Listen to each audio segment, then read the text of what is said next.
à tous, j'espère que vous allez bien. On se retrouve aujourd'hui pour réaliser un magnifique sac tricoton velvet au crochet. C'est un modèle super facile et rapide à confectionner. Je l'ai réalisé avec le fil tricoton velvet, le petit nouveau de la gamme tricoton disponible dans la boutique Loupation. La fiche de réalisation de ce sac est également disponible directement sur mon site internet ou dans le petit i en haut à droite.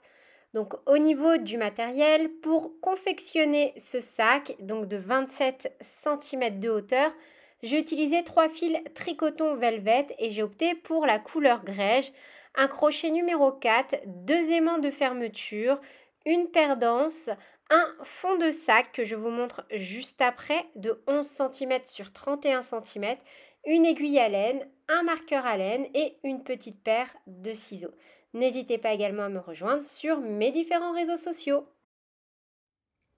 Je vais utiliser un fond de sac de 31 cm sur 11. Le fil est vraiment trop beau, il est tout doux, pilou, j'adore. C'est vraiment un pur régal de pouvoir le travailler. Je ne sais pas si vous allez bien voir les couleurs à l'écran. C'est vraiment un fil magnifique. On va commencer donc par rattacher notre fil au niveau de notre fond de sac. Donc pour ça, on va se repositionner où l'on souhaite au niveau d'un trou, comme ceci, donc bien avec le crochet taille numéro 4. Faire un tour de fil autour du crochet et ressortir le fil de l'autre côté, comme ceci. On fait ensuite une maille en l'air et au même endroit on vient réaliser une maille serrée.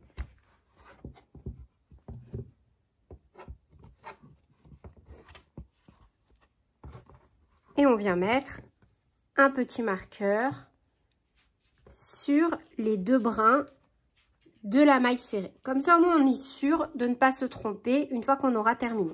Au même endroit, on va venir faire une deuxième maille serrée. On va faire 2 mailles serrées dans chaque trou. Si c'est un peu difficile pour vous, n'hésitez pas pour ce trou-là à prendre un crochet un peu plus petit. Il n'y a pas de souci. Voilà. Et on va venir faire donc 2 mailles serrées dans chaque trou jusqu'à arriver dans l'angle.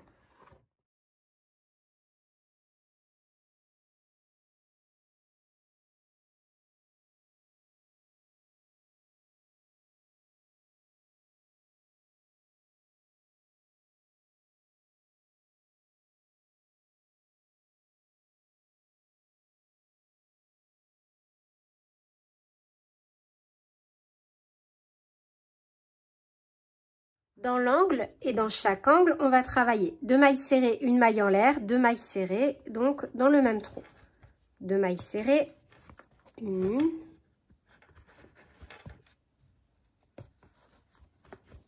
2, une maille en l'air et au même endroit, de nouveau, 2 mailles serrées.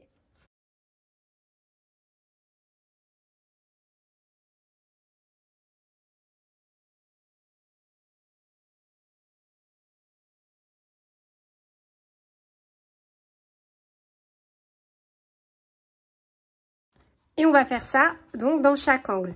À chaque fois sur les lignes droites, on fait 2 mailles serrées dans chaque trou. Et dès qu'on est dans un angle, on fait 2 mailles serrées, une maille en l'air, 2 mailles serrées. Et je vous propose qu'on se retrouve donc ici. Vous voyez, déjà le rendu, je le trouve sublime. Donc là, j'ai travaillé dans tous les trous de mon fond de sac. Au total, il y en avait 66. Donc sans prendre en compte les mailles en l'air, des angles, en comptant que les mailles serrées, à ce stade, vous devez avoir un total de 140 mailles serrées de réalisées. Ensuite, on va travailler au point de riz ou au point nuage. On va alterner les rangs numéro 1 et les rangs numéro 2. On va faire à chaque fois une maille serrée, une bride. On va répéter cette séquence sur tout le tour. Quand on aura des mailles en l'air, on fera seulement des mailles en l'air. Et pour le rang suivant, on va alterner. Donc là, directement dans cette configuration-là, dans la première maille, la maille que l'on a marquée, on vient faire une maille serrée. C'est la première maille de notre rang numéro 2 et on déplace notre marqueur sur cette maille. Donc une maille serrée, dans la maille suivante et en piquant toujours dans les deux brins, une bride. Et on alterne jusqu'à arriver à l'angle. Une maille serrée, une bride. Donc là, forcément, dans les deux premières mailles de l'angle, j'ai fait une maille serrée, une bride, puisqu'on a un nombre pair de mailles. Une maille en l'air, on saute la maille en l'air, on pique dans la suivante et on reprend avec la séquence. Une maille serrée, une bride. Si vous ne savez pas reconnaître à chaque fois l'espace de la maille en l'air, n'hésitez pas à mettre un petit marqueur à chaque fois. Pour les rangs suivants, ce sera beaucoup plus simple qu'au niveau du rang de suture. Mais pour la suite, je trouve que voilà, ça se voit quand même pas mal. Vous voyez, on a la maille en l'air clairement qui fait un petit trou comme ceci. Donc là, on reprend, on alterne forcément à chaque fois une maille serrée, une bride. Et à chaque fois qu'on a une maille en l'air, on fait une maille en l'air. On va venir travailler l'angle suivant ensemble de nouveau. Là, de nouveau, arriver dans l'angle au niveau de la maille en l'air, ici. On fait de nouveau donc une maille en l'air et on reprend donc dans la maille suivante avec une maille serrée. À chaque fois, dès qu'on a une maille en l'air, on la saute et on fait une maille en l'air. Vous voyez? Comme ça, ça va venir dessiner un angle. Et on reprend. Donc là, on a fait une maille serrée. Dans la maille suivante, une bride. Et on répète ça donc sur tout le tour. C'est un point super facile à réaliser. Pour le rang numéro 2, pour éviter d'avoir un trou, vous voyez ici, pour piquer dans les deux brins, on va commencer par faire une maille serrée,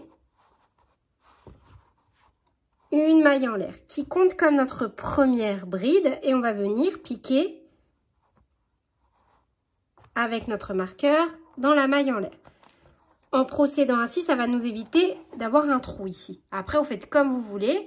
Moi, c'est vrai que j'aime bien faire comme ça. Il faudra juste faire attention quand on va revenir à ne pas travailler ici. Vous pouvez très bien, si vous le souhaitez, vous voyez ici, marquer en rappel pour vous dire, voilà, ici, je ne dois pas travailler car c'est la maille serrée et moi, je vais devoir retravailler après dans la maille en l'air. Vous voyez, vous pouvez laisser un petit rappel comme ça. Je vais faire un petit nœud, sinon ça va tomber. Ou mettre un marqueur, c'est comme vous voulez. Pour le rang suivant, donc le rang numéro 2, on a commencé par une bride et ensuite on fait une maille serrée. En fait, c'est facile. Et donc, on va alterner comme ça. Donc là, on a fait une bride, une maille serrée. Sur le rang précédent, on a une bride, donc on fait une maille serrée.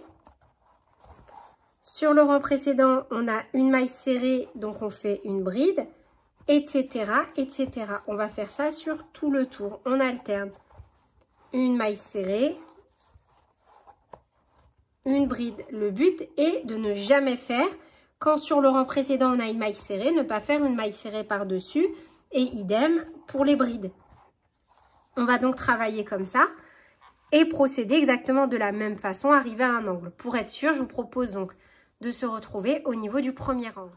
Et on termine donc forcément avant la maille en l'air, cette fois-ci par une maille serrée au niveau de la dernière bride avant la maille en l'air. Vous voyez, là on a une bride avant la maille en l'air, donc forcément on termine par une maille serrée. Une maille en l'air et donc on reprend.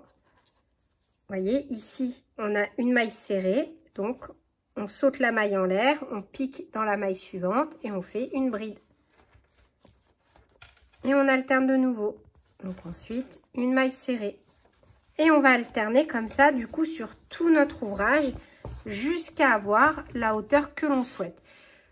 Un coup, on commence par une maille serrée suivie d'une bride. Et sur les rangs pairs, donc le rang, la numéro 2, on commence par une bride suivie d'une maille serrée. Et on alterne. Arrivé dans les angles, toujours, on fait une maille en l'air et on reprend la continuité de notre motif. Donc, moi, j'ai terminé mon rang numéro 2 par une maille serrée. Donc, au début, on a dit que là où on avait marqué, à cet endroit-là, on ne piquait pas, on piquait là où on a notre marqueur. Donc, là où on a notre marqueur, pour le rang numéro 3, on va répéter le rang numéro 1. Donc on fait directement une maille serrée dans la maille en l'air. On avait fait une maille serrée, une maille en l'air qui compte comme notre première bride.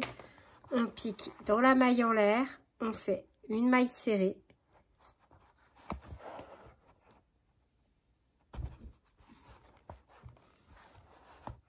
Et on vient marquer la première maille avec le marqueur. Et donc là, pour le rang numéro 3, on répète le rang numéro 1. Et on va faire ça jusqu'à la fin. Répétez à chaque fois les rangs 1 et 2, autant de fois que nécessaire pour obtenir la hauteur que l'on souhaite. Une fois que vous avez la hauteur que vous souhaitez, donc moi j'ai été quasiment au bout de ma 3e bobine et comme il ne me reste plus que ça, je n'ai pas assez pour faire un tour, donc je m'arrête à ce rang-là. J'ai 27 cm de hauteur. Donc là, normalement, je devrais rembrayer avec une maille serrée dans la première maille pour débuter un nouveau rang. Donc moi déjà, je vais enlever ma bride et je vais venir faire donc dans la dernière maille du rang court, une maille coulée.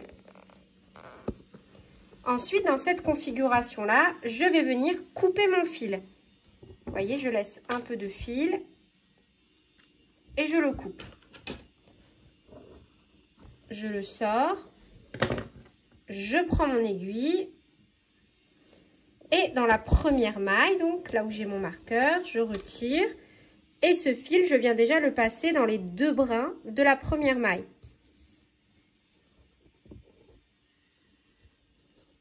Comme ceci. Et donc ici, j'ai la maille coulée que j'ai réalisée juste avant. Je viens piquer au milieu. Vous voyez, au milieu des 2 brins. Comme ceci. Comme ça, on a créé une chaînette. On vient cacher notre fil. Donc à ce stade de la réalisation, voilà notre sac. Donc là, c'est sur le devant. Et ici, sur le derrière, en ayant crocheté de cette façon-là, on n'a absolument aucune démarcation. Le raccord, il est ici. Vous voyez, moi je trouve que c'est vraiment une technique super sympa. Le sac, il a une super tenue. On peut, si on veut, rajouter du sacotex dedans, c'est comme vous voulez. Moi, je pense honnêtement que c'est pas nécessaire. Je vais venir du coup m'attarder ici. Alors, je me suis tâtée et n'hésitez pas à me le dire en commentaire, à mettre des petits, donc mes petits aimants comme ceci, à les mettre sur cette partie-là. Puis, je me suis dit que ça pouvait être plus sympa au niveau esthétique de les positionner comme ceci, donc à ce niveau-là. Après, vous êtes libre d'adapter votre modèle et de venir les positionner ailleurs. Du coup, moi, je suis déjà venue mettre mes 2 petits pressions, vous voyez, comme ceci, pour vraiment avoir un effet de pince. Sur le côté, je trouve que ça fait super joli et que ça vient ajouter pas mal de cachet. Donc, pour le faire, moi, je me suis positionnée, vous voyez, au niveau des angles, ici, des mailles en l'air. À chaque fois, entre le dernier et l'avant-dernier rang, j'ai sauté la première maille, vous voyez, comme ceci, et venir pincer. Donc moi, je ne vais pas le faire devant l'écran parce qu'honnêtement, je ne suis pas super douée dans ce genre de travaux. Je pense que voilà, votre technique sera forcément meilleure que la mienne. Le but, c'est vraiment de venir mettre les petits aimants pour créer ce petit froncement au niveau des côtés. Donc là, je suis déjà venue fixer une paire d'anses. Je me suis servi d'une aiguille et de fil aquarelle noir. J'aurais très bien pu également utiliser du fil Dream. Voilà, vous faites comme vous voulez en fonction de ce que vous avez. Tant que la couleur ne dénote pas, moi je trouvais que voilà, c'était plutôt sympa. Et tout simplement, donc, je suis venue compter à partir d'ici, de ma maille en l'air. Donc, je saute la maille en l'air. 1, 2, 3, 4, 5, 6, 7, 8, 9, 10, 11, 12, 13, 14, 15. Je suis venue donc piquer dans le premier rang et le 3e rang à partir de la fin, bien sûr. Et je suis venue fixer ma première anse et j'ai fait exactement la même chose de l'autre côté. J'ai compté 15 mailles, j'ai piqué dans le premier rang et dans le 3e rang et je suis venue faire 6 tours avec mon fil. Entre chaque tour, à chaque fois, j'ai fait un nœud pour bien serrer et bien tendre. Et maintenant, je vais donc venir faire exactement la même chose de l'autre côté. Et voilà pour le rendu final. J'espère vraiment que ce tutoriel vous aura plu. N'hésitez pas à me dire en commentaire ce que vous en avez pensé. Si vous souhaitez d'autres sacs de ce type, c'est avec grand plaisir. N'hésitez pas d'ailleurs à me dire en commentaire quelles sont les prochaines vidéos que vous souhaitez que je fasse sur ma chaîne. Et sur ce, je vous fais plein de bisous, prenez bien soin de vous et à très bientôt pour de nouveaux tutoriels. Salut!